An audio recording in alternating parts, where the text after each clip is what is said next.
பத்மம் நேயர்களுக்கு அன்பான வணக்கங்கள், வாழ்த்துக்கள். மே மாதம் 1ஆம் தேதி மாலை 5 மணிக்கு குரு பெயர்ச்சி துவங்குகிறது. மேஷ ராசியிலிருந்து ரிஷப ராசிக்கு குரு மாறுகிறார். அதனால் என்னென்ன ராசிக்காரர்களுக்கு என்னென்ன மாற்றங்கள் ஏற்படும், என்னென்ன பலன்கள் கிடைக்கும், பாதகங்கள் ஏற்படுமானால் அதற்கான பரிகாரங்கள் என்னென்ன, தமிழக வெற்றி கழகம் என்ற பெயரில் அரசியல் பிரவேசம் கண்டிருக்கும் நடிகர் விஜய்க்கு குரு பயிற்சி எப்படி அமையும் என்பது குறித்தும் ஜோதிட மாமணி டாக்டர் கணேச சாஸ்திரி பத்மம் நேயர்களுக்கு விரிவாகவும் அதே சமயத்தில் சுவாரஸ்யமாகவும் விளக்குகிறார். கேளுங்கள். நம்ம நடிகர் விஜய் இருக்கார் இல்லையா? ஸோ இப்போ புதுசாக கட்சியை ஆரம்பிக்கிறாரு. பூஷ நட்சத்திரம், அவருக்கு லாபஸ்தானத்தில் குரு இருக்கார். எப்போவுமே ஒரு தடங்கள் இருந்தால் தான் ஒரு வெற்றி கிடைக்கும். இந்த தடங்களை மீறி அவர் ஜெயிச்சு வரணும். குரு அவருக்கு அனுகூலமாக இருக்கார். இந்த வாட்டி அவருக்கு இந்த பூஷ நட்சத்திரம் கடகராசி லாபஸ்தானத்தில் இருக்கார். காரியம் ஜெயம்லாம் ஆகும், நினச்ச காரியம் ஜெயம் எடுக்கும். இந்த குருங்கிறது நம்மளை காப்பாற்றக்கூடிய ஒரு தெய்வம். இந்த குருக்கு தான் சொன்னேன் இல்லையா, ஒரு பரிகார ஸ்லோகம் சொல்கிறேன் அப்படின்னு. தேவமந்திரி விஷாலாட்ச சதாலோக ஹிதேரத அநேக சிஷ்ய சம்பூர்ண பீட்டாம் ஹரத்துமே குரு. நம்ம குரு பகவான் சன்னதியில் போயிட்டு இந்த ஸ்லோகத்தை சொல்லிவிட்டு, நான் முதலையே சொன்ன மாதிரி அந்த விளக்கேற்றிட்டு குருவை பிரார்த்தனை பண்ணிங்கோ.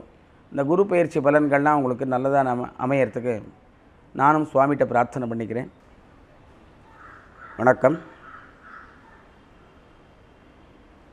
குரு பிரம்மா குரு விஷ்ணு குருர்தேவோ மகேஸ்வரः குரு சாட்சாத் பரம் பிரம்மா தஸ்மை ஸ்ரீ குருவே நமः. குருவே சர்வலோகானாம் பிஷஜே பவரோஹிணாம் நிதகே சர்வவித்யானாம் ஸ்ரீ தட்சிணாமூர்த்தகே நமः. எல்லாருக்கும் வணக்கம். நான் டாக்டர் கணேச சாஸ்திரிகள், ஆஸ்தீக பந்து ஆசிரியர். இந்த வரக்கூடிய மே 1ஆம் தேதி குரு பெயர்ச்சி பலன்கள். குரு பெயர்ச்சினா என்ன, இந்த குரு பெயர்ச்சினால் யார் யாருக்கு என்னென்ன லாபம், என்னென்ன நஷ்டம், இதுக்கு என்ன பரிகாரம் பண்ணணும்,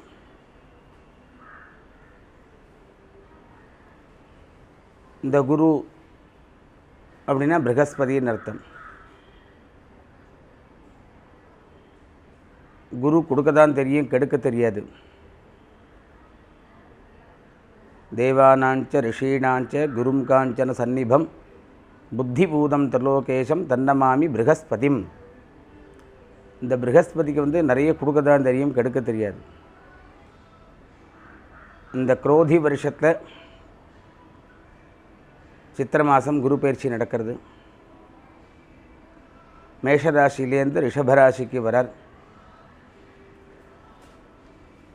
சாதாரணமாக நம்மளுக்கெல்லாம் ஒரு கடமை இருக்குது. எல்லா கிரகங்களும் நன்மை மட்டுமே செய்யும், எந்த கிரகங்களும் தீமையை செய்யாது. தன்னோட கடமைகள்லேருந்து யாரெல்லாம் தவறி போகிறாளோ அவளுக்கு தான் கெடுதல்லாம் நிறைய செய்யும்.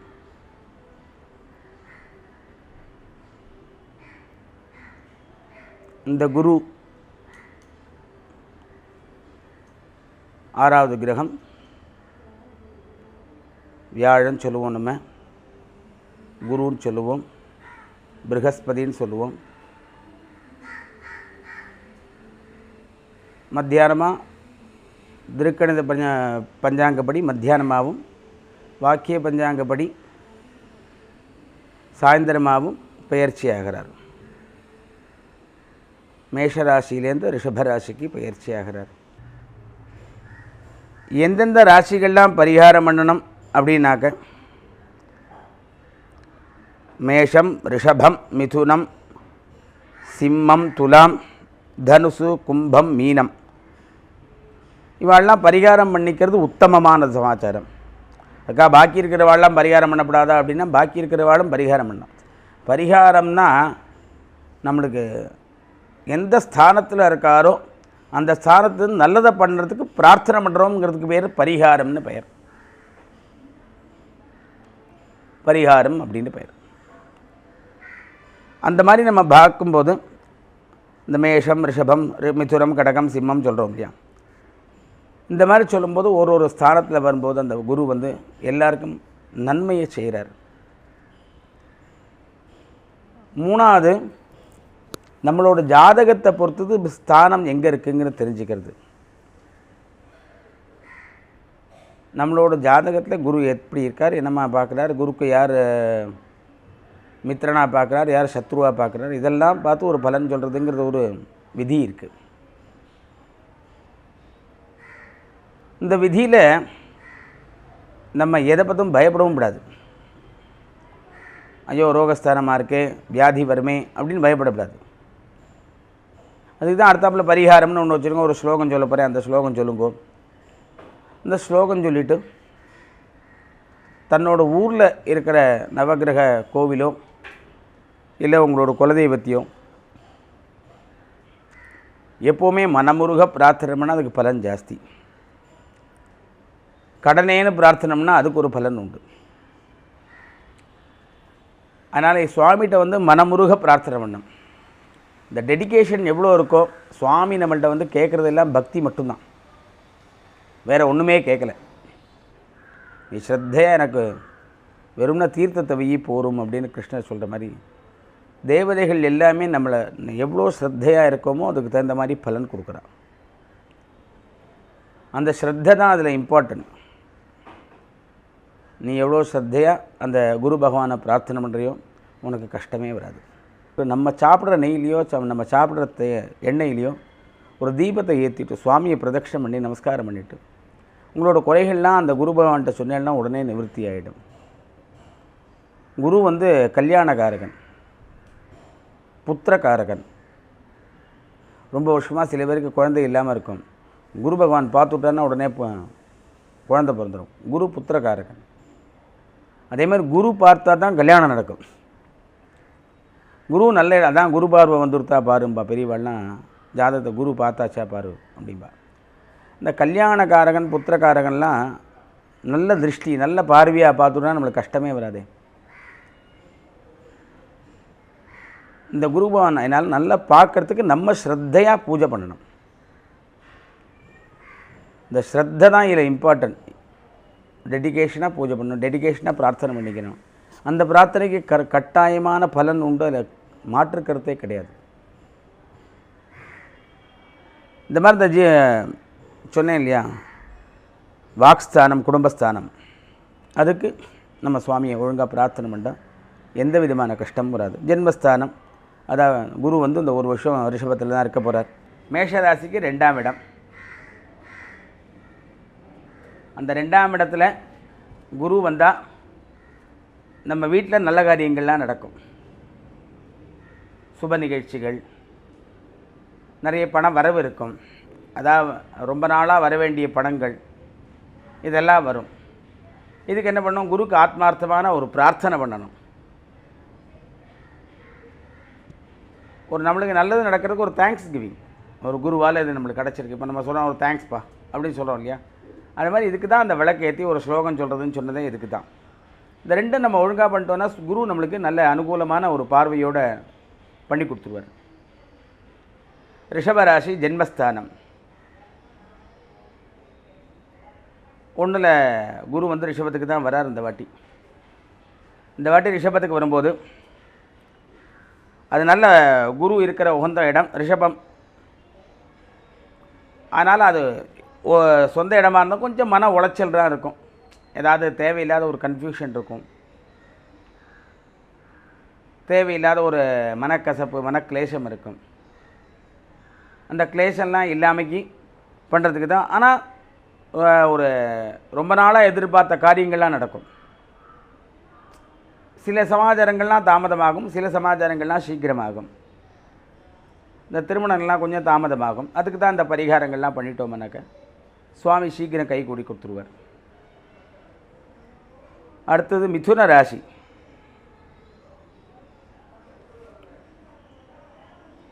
மிதுன ராசி வந்து 12ஆம் இடத்து. 12ஆம் இடம் பெருசாக பலன் இல்லை. நம்ம உத்தேசம் பண்ணக்கூடிய காரியங்கள்லாம் தாமதமாகும். உத்தேசம் பண்ணக்கூடிய காரியங்கள்லாம் கொஞ்சம் கொஞ்சம் தாமதமாகும். ஆனால் நடத்தி கொடுத்துருவார். எடுத்த உடனே அந்த காரியம் நடந்துடாது. அந்த காரியங்கள்லாம் ரொம்ப தாமதமாகும். நம்மளோட பேச்சுக்கள்லாம் கொஞ்சம் ஜாக்கிரதையாக பேசணும். எது பேசினாலும் பிரச்சனையாக போயிடக்கூடாது. குரு பகவானையும் குலதெய்வத்தையும் பிரார்த்தனை பண்ணிங்க, உங்கள் காரியங்கள்லாம் ஜெயமாகும். கடகராசி லாபஸ்தானம். குரு 11 இருந்தாலே பெரிய அதிர்ஷ்டம்.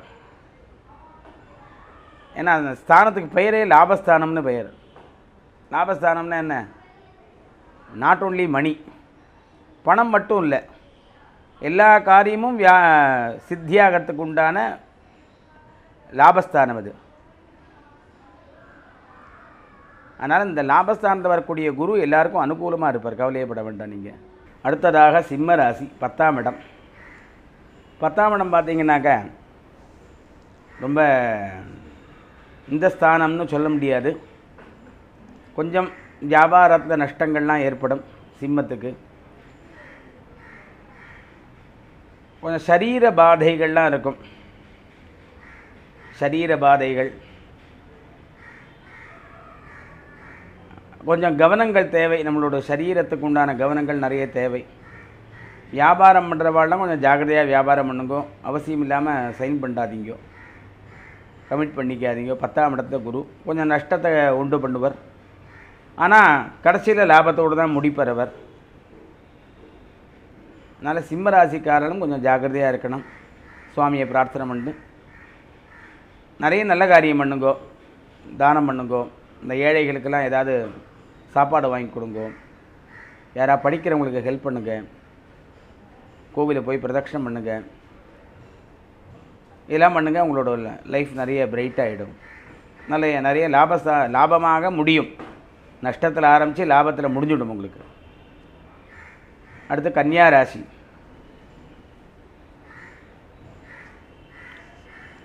இந்த கன்னியா ராசிங்கிறது பாக்யஸ்தானம்.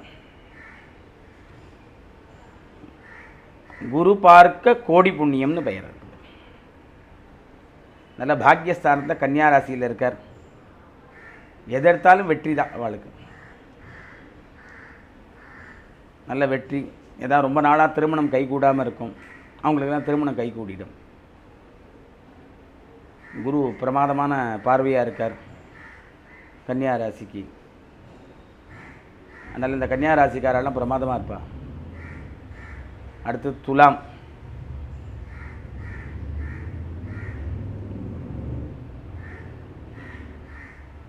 துலா ராசிக்கு 8ஆம் இடத்துல வர அஷ்டமத்தில் குரு. அஷ்டமத்தில் குருன்னா கொஞ்சம் பண விரயம் இருக்கும். இந்த மாதிரி கொஞ்சம் கஷ்டங்கள்லாம் வரும். ஆனால் எல்லாம் முறியடிச்சுன்னு சுவாமி அனுகிரகத்தில் எல்லாத்துக்கும் நல்லதாகிடும். ஆனால் யாருக்காக ரொம்ப நாளாக குழந்தை பிறக்கலை அப்படின்னா கொஞ்சம் தாமதமாகும். அப்புறம் முடியடிச்சே குழந்தை பிறந்துடும். அஷ்டமத்தில் குரு இருக்கார். அஷ்டமத்தில் இருந்தால் கொஞ்சம் கஷ்டம், சரி பண்ணிட்டு வரவர். நம்மளோட பிரார்த்தனைகள் அதெல்லாம் சரியாக போயிடும். அடுத்து விருச்சிக ராசி. விருச்சிகம் பிரமாதமாக இருக்குது.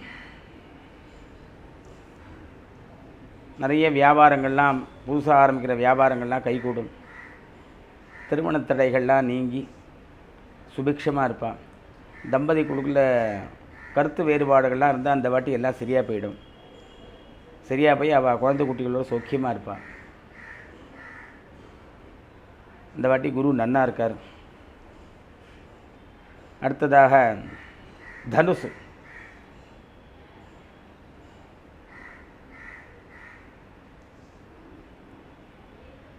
தனுசுக்கு 6ஆம் இடத்துல வரார். ரிணரோக சத்ருஸ்தானம்னு பெயர். கொஞ்சம் மருந்து மாத்திரைகளுக்கெல்லாம் செலவாகும். கொஞ்சம் வியாதி வரும். குருவை பிரார்த்தனை பண்ணேன்னா இதெல்லாம் இருக்காது. குருக்கு போய் விளக்கேற்றி அந்த ஸ்லோகத்தை சொல்லி இதெல்லாம் பண்ணேன்னா அந்த வியாதிகள்லாம் குறைஞ்சிரும்.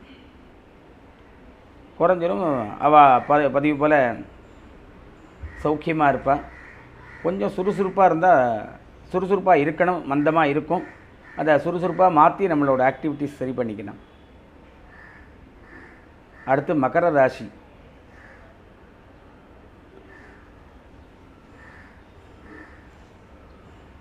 மகர ராசிக்கு 5ஆம் இடம் பூர்வ புண்ணியஸ்தானம்னு பெயர்.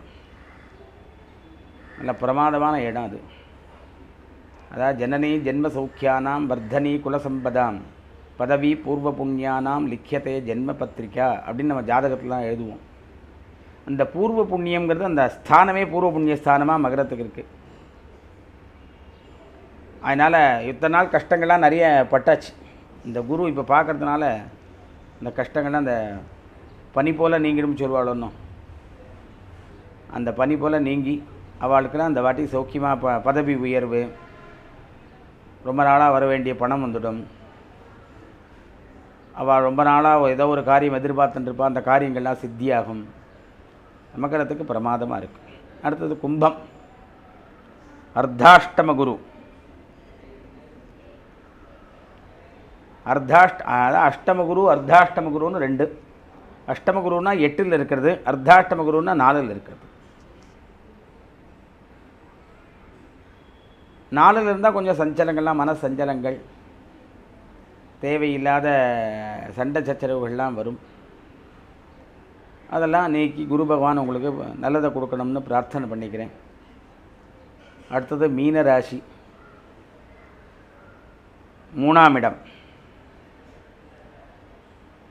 இந்த 3ஆம் இடத்துல குரு வரும்போது நம்ம இப்போ வண்டிலாம் ஓட்டுறோம், ஜாகிரதையாக வண்டி ஓட்டணும். சின்ன தடங்கள்லாம் வரும் இந்த வண்டி ஓட்டும்போது. அதுக்கு இந்த ஸ்லோகத்தை சொல்லி சுவாமியை பிரார்த்தனை பண்ணி ஏழைகளுக்கெல்லாம் ஏதாவது தானம் பண்ணுங்கோ, இந்த படிப்புக்கு ஹெல்ப் பண்ணுங்கோ. அது மாதிரி பண்ணும்போது இந்த உபாதைகள்லாம் போய் உங்களோட காரியங்கள்லாம் சக்ஸஸ் ஆகிடும். இந்த 12 ராசிக்கு உண்டான பலன் ஷார்ட் அண்ட் ஸ்வீட்டாக சொல்லிட்டேன்னா, இந்த 12 ராசிக்காரர்களுக்கும் நம்மளுக்கு இந்த கிரகங்கள்லாம் வந்து ஒரு மந்திரிகள். அதனால் நம்மளுக்கு கிரகங்கள்லாம் நம்மளோட தாய் தகப்பன் மாதிரி, நம்மளுக்கு பெருசாக கெடுதல்லாம் பண்ண மாட்டான். அவளுக்கு உண்டான கர்ம பலனை நம்ம அனுபவிக்கணும். இந்த கர்ம பலன்னா என்ன அப்படின்னா, நம்ம பண்ண பாப புண்ணியங்கள்லாம் இருக்குது இல்லையா. இப்போ நம்ம ஏதாவது வீட்டில் தப்பு பட்டோம்னா நம்ம அப்பா திட்டுவாங்க இல்லையா, நம்ம அப்பா திட்டுவாங்க, நம்ம அம்மா ஏதாவது சொல்லுவாங்க, இது மாதிரி பண்ணாதடா, இப்படிலாம் பண்ணக்கூடாதுன்னு சொல்லுவாங்க இல்லையா. இது மாதிரி நம்மளை திருத்துறதான் ஒரு கிரகங்கள்லாம். நம்ம தப்பு பண்ணால் ஒரு பனிஷ் பண்ணுவாள். அதுக்கு தான் அந்த கர்ம வினைன்னு பெயர். இந்த கர்ம வினையை சாத்வீகமாக நம்ம கையாண்டோன்னா அது புண்ணியமாக போயிடும். அது இப்போ நம்ம அப்பாட்ட போய் சாரி கேட்டோன்னா சரிடா அப்பாடா அப்படின்னு சொல்கிறார் இல்லையா. அந்த மாதிரி ஒரு நவகிரகங்கள்கிட்ட நம்மளோட ஆராதனைகள் மூலமாக, நம்மளோட பிரார்த்தனைகள் மூலமாக அந்த கிரகங்கள்லாம் நம்மளுக்கு அனுகூலமாக ஹெல்ப்ஃபுல்லாக இருக்கிறதுக்கு நம்மளோட பிரார்த்தனைகள் மட்டும்தான் சிறந்தது. இதை நம்ம ஒழுங்காக பண்ணிட்டோன்னா கிரகங்கள்லாம் நம்மளை ஒன்றும் பண்ணாது. முதல்ல தன்னோட கடமைகளை பண்ண, தனக்கு என்ன கடமை விதிச்சிருக்கோ அந்த கடமையை ஒழுங்காக பண்ணாலே கிரகங்கள்லாம் ஒன்றும் பண்ணாது. இந்த கிரகங்கள்லாம் நம்மளுக்கு இந்த குரு பயிற்சியிலேருந்து நல்லது நடக்கணும்னு பிரார்த்தனை பண்ணிவிட்டு, நம்ம ஊரில் இருக்கிற குலதெய்வமோ, நம்ம வீட்டு பக்கத்தில் இருக்கிற கோவிலோ, இங்கெல்லாம் போய் நம்மளுக்கு ஒரு தீபம் ஏற்றி ஒரு பிரார்த்தனை பண்ணிட்டு, முடிஞ்ச மட்டும் இந்த ஏழைகளுக்கெல்லாம் ஏதாவது அன்னதானம் பண்ணி, படிக்க முடியாமல் இருக்கிறவங்களுக்கெல்லாம் ஏதாவது கல்விக்கு உங்களால் முடிஞ்சது ஒரு 50 ரூபா பண்ண முடியுமா, ஒரு சின்ன ஒரு நோட் புக் வாங்கி கொடுங்க, ஒரு பேனா வாங்கி கொடுங்க. இது மாதிரி ஒரு நல்ல காரியம். எழுத்தறிவித்தவன் இறைவன் ஆவான் அப்படின்னு நம்ம தமிழில் படிச்சிருக்கோம் இல்லையா. இந்த மாதிரி நம்ம ஒரு படிப்புக்கு ஹெல்ப் பண்ணால் நம்மளுக்கு பெரிய புண்ணிய பலன்கள்லாம் கிடைக்கும். ஒருத்தருக்கு அன்னதானம் பண்ணால் நிறைய புண்ணிய பலன்கள்லாம் கிடைக்கும். இது மாதிரி நம்ம பண்ணால் அந்த கிரகங்கள்லாம் நம்மளை ஒன்றுமே பண்ணாது, நம்மளுக்கு அனுகூலமான பலன்களை கொடுத்து நம்மளை ரட்சிக்கும். இந்த குருங்கிறது நம்மளை காப்பாற்றக்கூடிய ஒரு தெய்வம். இந்த குருக்கு தான் சொன்னேன் இல்லையா ஒரு பரிகார ஸ்லோகம் சொல்கிறேன் அப்படின்னு. தேவமந்திரி விஷாலாட்ச சதாலோக ஹிதேரத அநேக சிஷ்ய சம்பூர்ண பீட்டாம் ஹரத்துமே குரு. அதான் தேவர்களுக்கும் மந்திரியும், விஷாலமான கண்களுடையவரும், உலகிற்கு நன்மையை செய்கின்றவருமான ஸ்ரீ குரு பகவான் என்னோட பீடையை போக்கி எனக்கு நல்லதை அனுகிரகம் பண்ணட்டும் அப்படின்னு இந்த ஸ்லோகத்தோட தாத்பரியம். எப்படி ஒரு தேவர்களுக்கெல்லாம் நல்லது பண்ணுறாரோ அது மாதிரி நம்மளுக்கும் நல்லது பண்ணணும்னு இந்த ஸ்லோகத்தோட அர்த்தத்தை புரிஞ்சுண்டு நம்மளும் இந்த ஸ்லோகத்தை சொல்லி பிரதி தினம் டெய்லி ஒரு தடவை இந்த ஸ்லோகத்தை சொல்லி குருவை பிரார்த்தனை பண்ணுவோம்.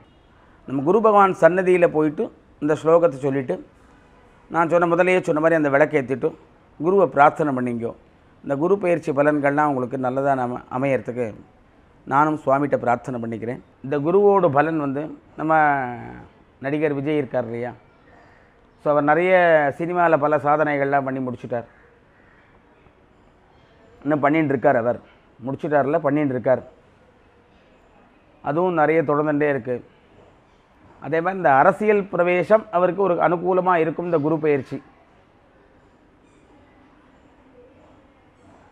அரசியலையும் அவர் அரசியல் இந்த பிரவேச காலத்தில் குரு சௌரியமாக இருக்காருங்கிறதுனால அவருக்கு இந்த அரசியலும் அனுகூலமாக இருந்து நிறைய சாதிப்பார்.